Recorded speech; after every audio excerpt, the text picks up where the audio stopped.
100 Deadly Skills, book number 1, skill number 38, detecting tampering of personal effects. Whether you're traveling abroad or here in the United States, you want to travel with the least amount of stuff as possible, especially things that are valuable to you. But if you have to travel with them, take them everywhere you go. Do not leave them behind. That's laptops, identification, important documents. Do not leave them behind. But if you have to leave them behind, then here are some tips to determine whether or not somebody is snooping through your stuff.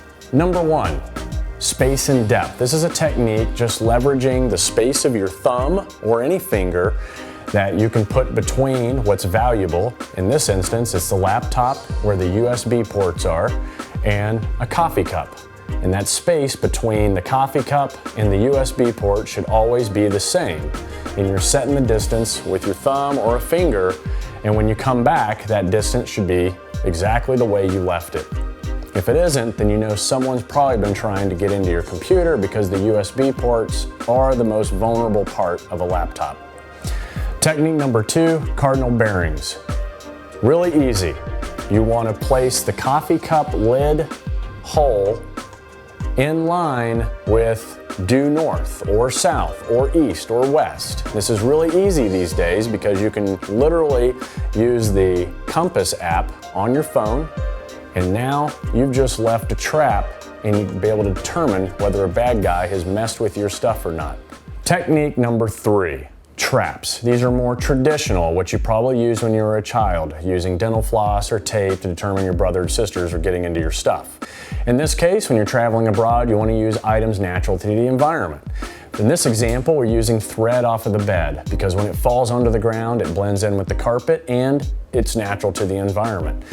You want to place the thread into a nice little ball, put it on the edge of the drawer, close the drawer carefully. That way, if the drawer is open, the thread falls to the ground and you know whether or not someone's been messing with your stuff. Technique number 4, photo trap. Photo Trap is an app. You can download it off of Google Play or iTunes.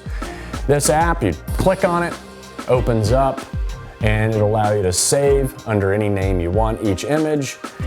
First thing you gotta do, body position. Place yourself in the room. I like to place myself up against permanent features of the room. In this example, she's placing her calf right up in between the 2 cushions on the couch. She's making sure her elbows are in tight. It's important that the image is taken from the same location every time. It will be far better for you when you're comparing those images later. Photo Trap will animate anything in the room as long as 2 images are taken from the same location with the same body position. So you want to use index points.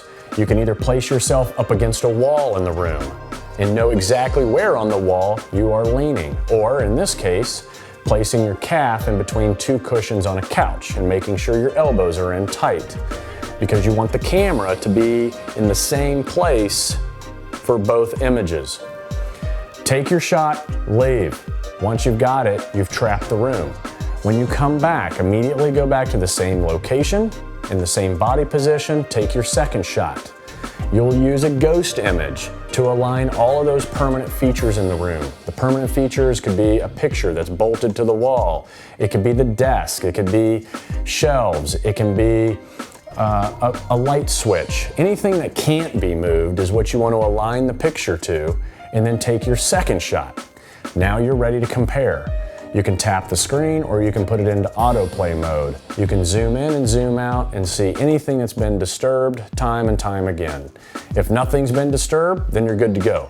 If something has, it's probably a good time to nonchalantly pack up your stuff, either move to a different hotel or just leave the area altogether because someone is probably watching you.